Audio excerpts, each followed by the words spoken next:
Hello learners, I am Khushal. Welcome to grade school. I hope कि आपने मेरी पहली वाली क्लास देखी होगी। आपने वहाँ पे मेरी नई टेक्निक्स देखी होंगी। वहाँ पे देखा होगा कि मैंने किस तरह से आपको बताया था, जो अपनी डेमो क्लास में भी बताया था या अपने इंट्रो क्लास में बताया था कि किस तरह से मैं आपको पढ़ाऊँगा। तो उसका छोटा सा ट्रेलर दिया था उसको वहाँ पर हमने। आज भी इसी क्लास में थोड़ा सा उसी सीरीज़ में आज आगे बढ़ेंगे, थोड़ा सा समझेंगे और कैसी चीज़ों को देख सकते हैं, समझ सकते हैं, इंग्लिश में और क्या चीज़ें नहीं आ सकती हैं, टेक्निक्स। एक तरह से हम आपके लिए इस टाइम बस एक बिल्डिंग के लिए नींव तैयार कर रहे हैं। आपको ये समझ में आ जाए कि नीचे आपको क्या मिलने वाला है, आगे चल कर के हमको क्या मिलेगा, हमको और अच्छा ज़्यादा से ज़्यादा क्या मिल सकता है जो और कहीं क्लासेस में नहीं मिलने वाला है। तो आई होप कि आप मेरी क्लास पूरी लास्ट तक देखेंगे, तब आपको पूरा और ज़्यादा अच्छे से समझ में आएगा और अच्छी चीज़ें मिलेंगी। आज डिटेल्स में होंगी कुछ चीज़ें। जिन लोगों ने भी हमारे चैनल्स को अभी तक सब्सक्राइब नहीं किया है, प्लीज़ उसको सब्सक्राइब करिए। जिन्होंने मेरी अभी तक पहली क्लास नहीं देखी है, ग्रुप में जाइए, क्लास का लिंक पड़ा हुआ है डिस्क्रिप्शन बॉक्स में लिंक पड़ा हुआ है, वहाँ पे जाइए, लिंक को शेयर करिए, लाइक करिए मेरे वीडियोस को। और भी क्लासेस पड़ी हुई हैं, हिस्ट्री की क्लासेस हैं, मैथ्स की क्लासेस हैं सर की, उनको देखिए और फॉरवर्ड करिए, आगे बढ़ाइए, शेयर करिए। और हमारे चैनल ग्रेड स्कूल्स को भी लाइक करते रहिए। जैसे आप अपना प्यार दे रहे हैं उसी तरह से अपना प्यार और भी हम लोग के ऊपर बरसाते रहिए। चलिए आगे बढ़ते हैं। आज देखते हैं कि आज हम लोग क्या पढ़ेंगे। पिछली क्लास में हमने आपको बताया था कि हेयर और हेयर्स में क्या अंतर है, कहाँ हम हेयर्स बोल सकते हैं, कहाँ हम फिश को फिशेस बोल सकते हैं या नहीं बोल सकते हैं। उसी सीरीज में हम आज आपको बताएंगे, एक नया टॉपिक है, एक नया सा फंडा है, फ्रूट। क्या हम फ्रूट का प्लूरल बोल सकते हैं? आप कहेंगे फ्रूट का प्लूरल होता है, फ्रूट्स होता है। सही बात है, होता है। आपने कहा फ्रूट का प्लूरल फ्रूट्स होता है, हम कहेंगे नहीं होता है। क्यों नहीं होता है? इसके पीछे भी एक रीज़न है। फ्रूट अपने आप में एक प्लूरल फॉर्म है, ये अपने आप में एक प्लूरल फॉर्म है, यानी अपने आप में प्लूरल भी है, सिंगुलर भी है। आई हैव ईटन फ्रूट या आई हैव ईटन फ्रूट्स, दोनों सही है। लेकिन अगर आप फ्रूट्स बोल रहे हो तो उस फ्रूट्स के लिए अगर हम प्लूरल के सेंस में फ्रूट्स बोल रहे हैं तो वो गलत बोल रहे हैं। जनरली हम फ्रूट का प्लूरल फ्रूट्स नहीं बनाते हैं, लेकिन ये वर्ड भी एग्जिस्ट करता है। तो करता है तो इसका मतलब क्या होता है? इस फ्रूट्स का मतलब होता है रिजल्ट्स। इस फ्रूट्स का मतलब होता है रिजल्ट्स, यानी परिणाम। इस फ्रूट्स का मतलब होता है रिजल्ट्स, कॉन्सिक्वेंसेस। आगे आने वाले क्या फ्रूट्स हैं मेरे, क्या रिजल्ट्स हैं, मैंने जो आज पढ़ रहा हूँ उससे मुझे क्या फ़ायदा मिलेगा, क्या उसके फ्रूटफुल रिजल्ट होंगे। हम लोग ने एक वर्ड सुना होगा फ्रूटफुल, तो वहीं से एक वर्ड ये निकला है फ्रूट्स। ये नाउन है और फ्रूटफुल उसका एडजेक्टिव बनता है। तो आज आपको ये हमने बताया कि फ्रूट का जो प्लूरल होता है वो फ्रूट ही होता है, और फ्रूट का जो फ्रूट्स बनता है वो उसका प्लूरल नहीं है। एक्चुअली वो उसकी जो मीनिंग होती है, उसकी मीनिंग होती है रिजल्ट्स। अब हम एक नई चीज़ आगे और पढ़ेंगे आज। ये तो आपको हमने एक प्लूरल फॉर्म में चीज़ बता दी, अब एक आज नई चीज़ और सीखेंगे।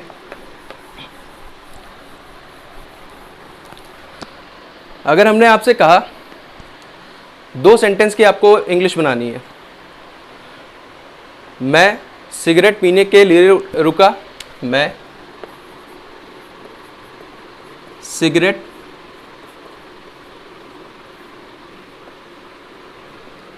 पीने के लिए रुका, और मैंने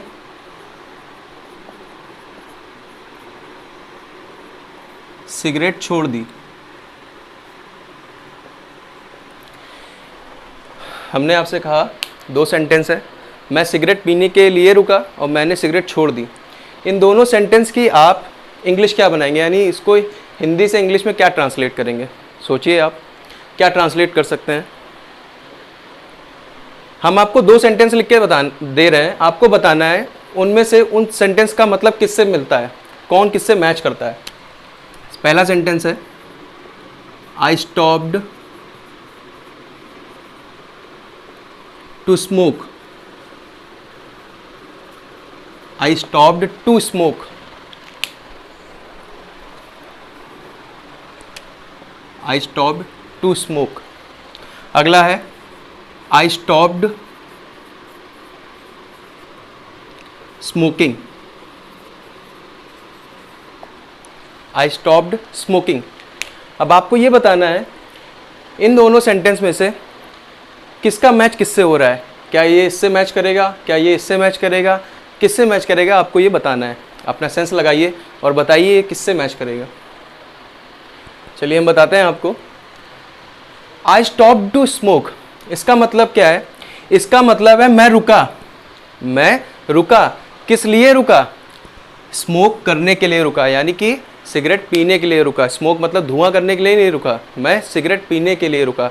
यानी ये किससे मिल रहा है आपका? ये मिल रहा है आपके पहले वाले सेंटेंस से। तो यानी बचा कौन सा? आई स्टॉप्ड स्मोकिंग, ये वाला इससे मैच कर रहा है, मैंने सिगरेट छोड़ दी।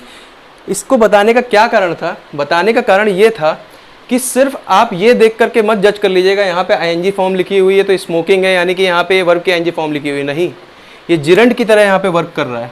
ये किसकी तरह यहाँ पे वर्क कर रहा है? जिरंड की तरह वर्क कर रहा है। जिरंड क्या होता है ये आगे आने वाली क्लासेस में आपको बताएंगे, बहुत अच्छे से डिटेल्स में इसको समझाएंगे।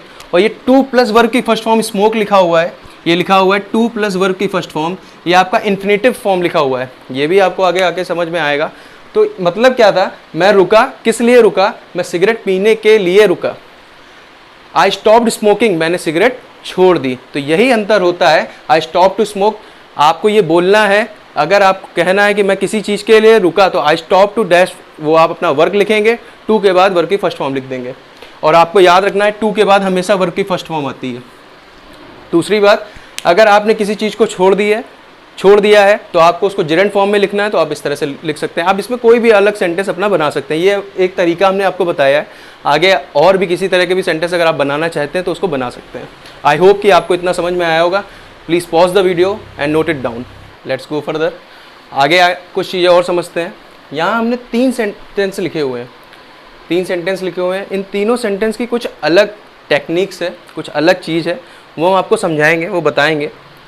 पहला सेंटेंस लिखा हुआ है I have too much work. पहला सेंटेंस लिखा हुआ है I have too much work. Second sentence लिखा हुआ है I have much to work. दोनों में अंतर है, देखिए। एक बार लिखा हुआ है I have too much work, एक बार लिखा हुआ है I have much to work. और थर्ड सेंटेंस लिखा हुआ है the loss of Sushant Singh Rajput. Sushant Singh Rajput को सब जानते हैं, जिसकी अभी डेथ हुई थी 14 ऑफ जून को। तो the loss of Sushant Singh Rajput is much too painful for his fans. ठीक है, एक ये सेंटेंस लिखा हुआ है। आपको ये बताना है इनमें से कौन सा सेंटेंस गलत है। इन तीनों में से कोई एक सेंटेंस है जो गलत है, बाकी 2 सेंटेंस सही है। आपको बताना है कौन सा सेंटेंस गलत है और कौन से 2 सेंटेंस सही है। चलिए हम देखते हैं। याद रखिएगा, हम आपको एक ट्रिक बता रहे हैं बहुत अच्छी सी। आपने पढ़ा होगा, स्कूल में पढ़ा होगा, अभी आप और भी बुक्स में भी पढ़ते होंगे। आप बोलते भी हैं, जनरली हम लोग बोलते हैं यार मेरे पास बहुत ज़्यादा वर्क है तो आई have too much work, I have too much load, ऐसा हम लोग बोल देते हैं। तो वही जो बोलते हैं वही हम समझते हैं सब कुछ सही लिखा हुआ है। बिल्कुल ठीक है, मान लेते हैं कि सही लिखा हुआ है। लेकिन इंग्लिश ग्रामर में कुछ चीज़ें ऐसी आती हैं जो बोलने से और लिखने में ज़मीन आसमान का अंतर होता है। इसीलिए ग्रामर लिखना और उसको पढ़ना दोनों में काफ़ी अंतर होता है। आप राइटिंग तो आप बोल सकते हो, बोलने में थोड़ा बहुत ऊपर नीचे हो जाता है, बट ग्रामर जब हम लोग लिखते हैं, यानी इंग्लिश की ग्रामर जब हम लिखने में यूज़ करते हैं, उसके लिए हमको बहुत ही अटेंटिव चाहिए, बहुत ज़्यादा आपको मेटिकुलस, मतलब एक एक बारीक चीज़ों का भी ज्ञान होना चाहिए, नॉलेज होनी चाहिए आपको, क्योंकि आप लिखने में कभी कोई गलती नहीं कर सकते हैं। चलिए ठीक है, देखते हैं। याद रखिएगा टू मच और मच टू, बहुत से लोगों को लग रहा होगा, बता दें कि ये वाला सेंटेंस उनको गलत लग रहा होगा और एक सेंटेंस उनको ये वाला भी गलत लग रहा होगा। ठीक है, बहुत से लोगों को ये वाला भी गलत लग रहा होगा, ये वाला भी गलत लग रहा होगा। हो सकता है किसी को तीनों गलत लग रहा हो सकता है किसी को एक ये वाला सही भी लग रहा हो सकता है। ठीक है, हम आपको बताते हैं इसमें कौन सा सही है और कौन सा गलत है। याद रखिएगा 2 फॉर्मेट हैं, टू मच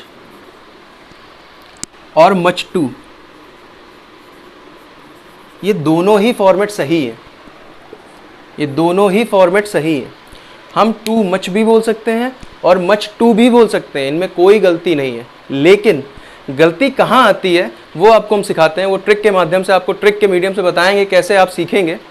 याद रखिएगा जब भी हमें टू मच बोलना है तो उसके तुरंत बाद आपको नाउन लिखना पड़ेगा।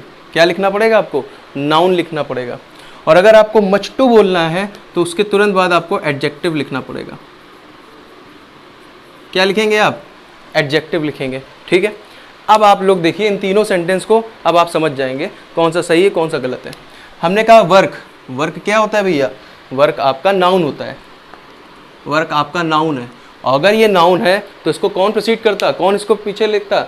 Too much. क्या ये सही लिखा हुआ है? बिल्कुल सही लिखा हुआ है, टू मच वर्क, बिल्कुल सही लिखा हुआ है। हम वर्क को वर्ब की तरह भी यूज़ कर सकते हैं, वो आगे पढ़ेंगे वर्क को वर्ब की तरह कैसे यूज़ कर सकते हैं। पार्ट ऑफ स्पीच में आप ये कोई चीज़ मत फिक्स करिएगा कि यही चीज़ नाउन है तो वो नाउन ही रहेगी भैया, वो आगे चल करके हो सकता है एडजेक्टिव में चेंज हो जाए, वर्ब में चेंज हो जाए, आप कुछ नहीं जानते हो। तो आई हैव टू मच वर्क, ये वाला सेंटेंस मेरा पूरा पूरा सही है। लेकिन हम जैसे ही नीचे सेकंड सेंटेंस में आते हैं, हम देखते हैं यहाँ पे लिखा हुआ वर्क नाउन है, ठीक है, तुरंत हमको पीछे चलना पड़ेगा। अगर इस तरह का कोई फॉर्मेट लिखा है, हमने देखा मच टू लिखा हुआ है, भैया मच टू के बाद तो एडजेक्टिव आता है, इसका मतलब ये हमारा सेंटेंस पूरा पूरा गलत है। यानी मच टू के बाद क्या फॉलो करना चाहिए था? एडजेक्टिव फॉलो करना चाहिए था, जबकि आया क्या है? नाउन आया है, इसलिए ये सेंटेंस जो है वो पूरी तरह से गलत है।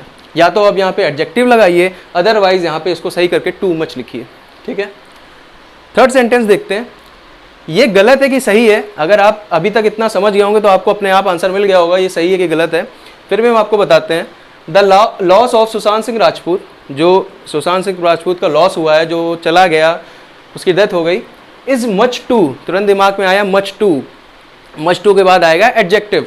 देखा पेनफुल, अब हमें तो पता नहीं चल रहा ये पेनफुल एडजेक्टिव है कि एडवर्ब है कि नाउन है, हमें नहीं पता है, और हम हर एक वर्ड को जान भी नहीं सकते, ना याद कर सकते हैं। इंग्लिश तो एक समंदर है, जैसे हमने और भी सब्जेक्ट्स पढ़े हुए हैं, जीएस पढ़ते हैं, जीए पढ़ते हैं, वो भी समंदर है, वैसे इंग्लिश भी समंदर है, जितना डूबेंगे उतना ही गहराइयों में चलते चले जाएंगे। तो इस मच टू पेनफुल, अब ये कैसे पता करेंगे एडजेक्टिव है? तो हम आपको एक बहुत छोटी सी ट्रिक बताते हैं। ट्रिक क्या है, याद रखिएगा, जब भी सफिक्स में FUL लिख जाए, जब भी सफिक्स में FUL लिख जाए, समझ जाइएगा ये एडजेक्टिव है और कुछ नहीं है, समझ जाइएगा ये एडजेक्टिव है। यानी हमें पता चल गया, अब ये कुछ भी वर्ड होता है, हमें इसकी मीनिंग आती हो ना आती हो, लेकिन हमें ये पता चल गया ये एडजेक्टिव है। और अगर ये एडजेक्टिव है तो मेरे जो ये फॉर्मेट लिखा हुआ है मच टू का, ये बिल्कुल सही लिखा हुआ है, इसका मतलब ये जो सेंटेंस है वो गलत नहीं है, वो सेंटेंस क्या है हमारा? बिल्कुल सही है। यानी इन तीन सेंटेंस में से पहला वाला सेंटेंस और थर्ड वाला सेंटेंस पूरा सही है, सिर्फ सेकंड वाला सेंटेंस गलत है। Please pause the video and note it down. Let's go further. इसी सीरीज में आपको एक और ट्रिक बताते हैं आज आपको, अभी तक मैंने 2 ट्रिक बता चुका हूँ, अब तीसरी ट्रिक बताने जा रहे हैं। देखते हैं तीसरी ट्रिक क्या है। 2 सेंटेंस लिखे हुए हैं, I have enough money, I am rich enough. आप कोई भी सेंटेंस लिख सकते हैं। इस ट्रिक को पढ़ने के बाद आप कोई भी ट्रिक ये कहाँ पे भी कहीं पे भी यूज़ करिएगा, किसी भी सेंटेंस के साथ यूज़ करिएगा, आपको समझ में आएगा। 2 तरीके से लिखा हुआ है, आई हैव इनफ मनी और लिखा हुआ है आई एम रिच इनफ। क्या अंतर है? एक बार enough middle of the sentence लिखा हुआ है और एक बार enough at the last of the sentence लिखा हुआ है। ऐसा क्यों है? ऐसे क्यों हमने लिख दिया कि भैया एक बार मिडिल ऑफ द सेंटेंस लिख दिया और एक बार लास्ट में लिख दिया है? इसके पीछे भी एक कारण है, कारण हर एक के पीछे है। जैसे मैथ्स में हर एक के पीछे कारण है, वैसे इंग्लिश में हर एक के पीछे कारण है। इसीलिए हमने आपको इंट्रो वीडियो में कहा था और अपनी पहली क्लास में भी कहा था, सिर्फ ग्रामर को मैथ्स की तरह समझिएगा। हम आपको पूरे इसकी ट्रिक्स के तरह समझाएंगे कि कहाँ पे आपको कौन सा रूल फॉलो करना है। ये वीडियो देखते जाइए, कॉपी में नोट्स बनाते जाइए, ज़्यादा आपको कुछ करने की ज़रूरत नहीं है। आप एक बार कॉपी पलटेंगे आपको सब समझ में आता जाएगा, क्योंकि इसी तरह से हमने भी पढ़ा है, हम उसी तरह से कोशिश कर रहे हैं आपको भी पढ़ाएं। आई हैव इनफ मनी, याद रखिएगा, इनफ फॉलो करता है हमेशा एडवर्ब को, नाउन को और एडजेक्टिव को। इनफ अगर नाउन के साथ आ रहा है तो याद रखिएगा हमेशा इनफ प्लस नाउन होता है। मतलब अगर नाउन आया है तो नाउन के पहले इनफ आएगा, और अगर इनफ एडजेक्टिव के साथ आ रहा है तो याद रखिएगा एडजेक्टिव के बाद में इनफ आता है। बात समझ में आ गई? ये आपकी एक ट्रिक है। क्या ट्रिक है? कि इनफ के बाद हमेशा नाउन आएगा। यानी कि अगर आपको कहीं नाउन लिखना है और आपको इनफ यूज़ करना है, इनफ का मतलब होता है सफिशिएंट, पर्याप्त, कोई चीज़ काफ़ी, ठीक है, तो नाउन के पहले हमको इनफ लिखना होगा। और अगर आप एडजेक्टिव के साथ यूज़ कर रहे हो इनफ का, तो एडजेक्टिव के बाद में इनफ करेंगे यूज़, ठीक है। तो अब इसको भी देखते हैं। क्या देखते हैं? मनी। मनी क्या है? आपका पार्ट ऑफ स्पीच नाउन है। ये एन का मतलब नाउन होता है, ये सिंबल होते हैं छोटे छोटे। एन का मतलब है यहाँ पे नाउन, यानी मनी क्या है? नाउन। और अगर मनी नाउन है तो क्या हम इसको ऐसे लिख सकते थे, आई हैव मनी इनफ? नहीं, वो गलत हो जाता है क्योंकि मनी नाउन है, तो मनी नाउन है तो नाउन के पहले इनफ आता है, इसलिए यहाँ पे आई हैव इनफ मनी मेरा सेंटेंस सही होगा। ठीक, आगे बढ़ते हैं। I am rich enough. ठीक है, अब आप कहोगे हमें क्या पता रिच एडजेक्टिव है कि नाउन है। ठीक है, तो एक सेंटेंस यूज कर लीजिए कोई भी, आई एम वेरी रिच, या हम बोल दें माई फादर इज रिच, तो आप क्या बता रहे हो, अपने फादर की क्वालिटी को बता रहे हो। और एडजेक्टिव की बेसिक डेफिनेशन हमने पढ़ रखी है, बेसिक क्या वही एक डेफिनेशन ही है कि डेफिनेशन पढ़ रखी है, an adjective is a word which qualifies a noun और अ प्रोनाउन। ठीक है, तो किसको क्वालिफाई कर रहा है, आपके फादर को क्वालिफाई कर रहा है। फादर क्या है, नाउन है, तो क्वालिफाई कर रहा है रिच, तो यानी रिच क्या हो जाएगा आपका, एडजेक्टिव हो जाएगा। और अगर रिच एडजेक्टिव हो गया इसका मतलब है इनफ इसके बाद आएगा, ना कि इसके पहले आएगा। तो याद करिए, कभी कभी हम लोग गलत बोल देते हैं, हम बोलते हैं आई एम इनफ रिच, वो गलत बोलते हैं। आज से आपको सही बोलना है आई एम रिच इनफ, यानी जहाँ पे भी आप सेंटेंस रिच इनफ ला रहे हैं उस इनफ को आपको यूज़ करना है अपने एडजेक्टिव के हिसाब से, अपने नाउन के हिसाब से। एडवर्ब एक पार्ट बचा हुआ है, वो हम आपको जब डिटेल में बताएंगे तो एडवर्ब भी समझाएंगे कैसे यूज़ करते हैं। एडवर्ब भी एक बहुत अच्छा टॉपिक है, जब आप उसको पढ़ेंगे तो कई सारी चीज़ों में उसका यूज़ करते हैं, कई सारी चीज़ों को वो क्वालिफाई करता है। सिर्फ वर्ब को ही क्वालिफाई नहीं करता है, वो प्रीपोजिशन को भी क्वालिफाई करता है, वो एडवर्ब को भी, खुद एडवर्ब को भी करता है, एडजेक्टिव को भी करता है, और एक और इम्पॉर्टेंट बात बताएं आपको, वो सेंटेंस को भी क्वालिफाई करता है। अब आप कहोगे सेंटेंस को क्वालिफाई कैसे करता है, तो ये सब देखने के लिए आपको हमारे साथ आगे बने भी रहना पड़ेगा, आप देखेंगे आगे चल करके। सो प्लीज़ इस ट्रिक को आप समझिए, please pause the video and note it down. आइए आगे देखते हैं। अभी तक मैंने आपको 3 ट्रिक्स सिखाई, आई होप कि आपको उन तीनों ट्रिक में कोई भी दिक्कत नहीं हुई होगी। अगर आपको कोई ट्रिक में दिक्कत हुई हो तो आप प्लीज़ वीडियो को फिर से रिवर्स करिए, उसको देखिए, समझिए। अगर आपको फिर भी लगता है कि दिक्कत हो रही है, आप प्लीज़ कमेंट बॉक्स पे अपना क्वेश्चन डालिए, उसको देखिए, हम उसको बताएंगे आपको कहाँ पे दिक्कत हो रही है, हम अपने नेक्स्ट क्लास में उसको समझाएंगे आपको। मेन मोटो है कि आपको हर एक चीज़ समझ में आनी चाहिए। आपने एक चीज़ रटी रटाई पढ़ी होगी, क्या पढ़ी है, मैनी बॉयज़। हम लोग हमेशा बोलते हैं क्लास में देयर आर मैनी बॉयज़, ठीक है, या मैनी गर्ल्स, ऐसा नहीं कि हम गर्ल्स नहीं बोल सकते, मैनी बॉयज़ मैनी गर्ल्स कुछ भी बोल सकते हैं। यहाँ पे हमने स्लैश बना दिया है। और हमेशा हम क्या बोलते हैं, मैनी बॉयज़ एंड गर्ल्स बोलते हैं। क्यों बोलते हैं, क्या आपको इसका रीज़न पता है? ये सही लिखा है, गलत कुछ नहीं है, हम आपको पहले बता दे रहे हैं, सही लिखा हुआ है। लेकिन क्यों बोलते हैं, इस क्यों का क्या आंसर है, आपको पता है? नहीं पता है तो हम बताते हैं। उसके पहले एक सेंटेंस और छोटा सा फ्रेज देखते हैं, क्या है, मच वाटर या मिल्क, कुछ भी बोल सकते हैं, मच वाटर या मिल्क। तो आप ये बताइए, यहाँ पे हम मच बॉयज़ या गर्ल्स क्यों नहीं बोल सकते हैं, और यहाँ पे हम मैनी वाटर या मिल्क नहीं बोल सकते, क्यों नहीं बोल सकते हैं? ये हमने रट तो लिया है, स्कूल से कॉलेज से रट तो लिया है कि मच वाटर ही होगा या मच मिल्क होगा या मच शुगर होगी, लेकिन और मच मैनी बॉयज़ होगा या गर्ल्स होगा, मैनी स्टूडेंट्स होगा, लेकिन मच स्टूडेंट्स नहीं हो सकता है। क्यों नहीं हो सकता है? तो इस क्यों का आंसर आपको हम देते हैं। क्या होता है, हमने आपको अपनी पहली क्लास में बताया था, कुछ बताया था, आपको याद होगा, नाउन को 3 पार्ट में हम कैटेगराइज किए थे, एक काउंटेबल नाउन, एक अनकाउंटेबल नाउन और एक काउंटलेस नाउन, जो आपने कहीं पे नहीं पढ़ा था। तो काउंटेबल नाउन क्या थे, जिनका हम सिंगुलर और प्लूरल बना सकते हैं, यानी जिनको हम काउंट कर सकते हैं उनको हम सिंगुलर प्लूरल बना सकते हैं, और अनकाउंटेबल नाउन जिनका हम प्लूरल नहीं बना सकते हैं। तो याद रखिएगा, काउंटेबल नाउन, जितने भी काउंटेबल नाउन्स होंगे, यानी जिनको हम काउंट कर सकते हैं, उन काउंटेबल नाउन्स के साथ हमेशा क्या यूज़ करते हैं, मैनी यूज़ करते हैं। क्या यूज़ करते हैं, मैनी यूज़ करते हैं। तो अब ज़रा देखिए, बॉयज़ क्या हैं, काउंट किए जा सकते हैं। आपके स्कूल में या कॉलेज में या इस देश में कितने बॉयज़ हैं, ये काउंट आराम से किए जा सकते हैं। तो अगर हम किसी चीज़ को काउंट कर सकते हैं, इसका मतलब है वो काउंटेबल नाउन है। और आपको हमने क्या बताया, काउंटेबल नाउन के साथ हमेशा क्या आता है, मैनी आता है। इसी वजह से मैनी बॉयज़ या मैनी गर्ल्स या मैनी स्टूडेंट्स होता है। ठीक, अब ये मच वाटर या मच मिल्क ही क्यों होता है, मैनी वाटर या मैनी मिल्क क्यों नहीं होता है? इसलिए नहीं होता है क्योंकि अगर आपने पहली क्लास को ढंग से समझा होगा तो आपको पता चल गया होगा, वहाँ पे हमने बताया था वाटर को क्या है, हम काउंट नहीं कर सकते हैं। वाटर, मिल्क, शुगर, ये सब मटेरियल नाउन है, और मटेरियल नाउन को हम काउंट नहीं कर सकते हैं। तो जब इनको हम काउंट नहीं कर सकते हैं तो ये क्या बन गए, हमारे अनकाउंटेबल नाउन बन गए। और अनकाउंटेबल नाउन के साथ आपको हमेशा याद रखना है, मच लगाना है। क्या लगाना है आपको, मच लगाना है। ठीक है, आई होप कि आपको ये चीज़ समझ में आई होगी। ठीक है। ये आपने पढ़ा भी होगा, ऐसी बड़ी बात नहीं है, लेकिन हमने आपको इसके वाई का आंसर दिया है कि क्यों मैनी है, क्यों मच है। आपको एक एक चीज़ जैसे आपने हर एक सब्जेक्ट में क्लियर कर रखी है, वैसे ही इसमें भी क्लियर करके रखिए। आपको इंटरेस्ट आएगा, मज़ा आएगी, थोड़ा और पढ़ेंगे आप अच्छे से तो और आपको समझ में आएगा, ठीक है।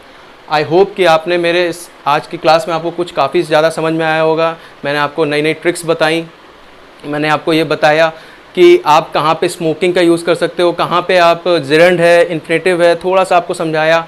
फिर मैंने आपको ये भी बताया कि आप इनफ का यूज़ कैसे कर सकते हो, इनफ के बाद नाउन आएगा कि इनफ के पहले नाउन आएगा, रिच के बाद इनफ आएगा कि इनफ के पहले रिच आएगा, ये सब भी मैंने आपको समझाया। पूरा ट्राई किया है कि आपको हर एक चीज़ मेटिकुलसली समझ में आए, हर एक चीज़ को बारीकी से समझाया है। इसी तरह का आज मैंने एक वीडियो इस तरह का और बनाया है कि मैं आपको ये बताना चाहता हूँ कि मैं आगे चल कर के आने वाली क्लासेस में किस तरह से पढ़ाऊँगा। और जब आप ये देखिए, मैंने आपको इस ट्रेलर में इस तरह से पढ़ा रहा हूँ या इस इतनी अच्छी अच्छी चीज़ें बता रहा हूँ, तो आगे आने वाली क्लासेस में आपको और भी अच्छी तरह की चीज़ें मिलेंगी और डिटेल में होगी। तो प्लीज़ आने वाली आगे मेरी क्लासेस को देखते रहिएगा, उन्हें लाइक करिएगा, उन्हें अपना प्यार देते रहिएगा और हमारे चैनल ग्रेड स्कूल को भी अपना प्यार देते रहिए। जिन स्टूडेंट्स ने भी अभी तक हमारे ग्रेड स्कूल को सब्सक्राइब नहीं किया है, प्लीज़ उसको जाइए, सब्सक्राइब करिए, लाइक करिए, शेयर करिए, उसको फैला दीजिए अपने पूरे क्षेत्र में। हर जगह बताइए कि ग्रेड स्कूल चालू हो गया है, जो कि free school, free online service आपको दे रहा है। इस लॉकडाउन में आप बैठे हैं घर पे, सिर्फ आप अपने घर पे रहिए, पढ़ते रहिए। आपकी पढ़ाई का कोई भी तरह से नाता टूटना नहीं चाहिए, सिर्फ हम लोग का यही मोटो है। आप हम लोग के साथ बने रहिए। आई होप कि आप हम लोग की चीज़ों को समझेंगे, हम लोग को और अपना प्यार देते रहेंगे। So guys, thank you.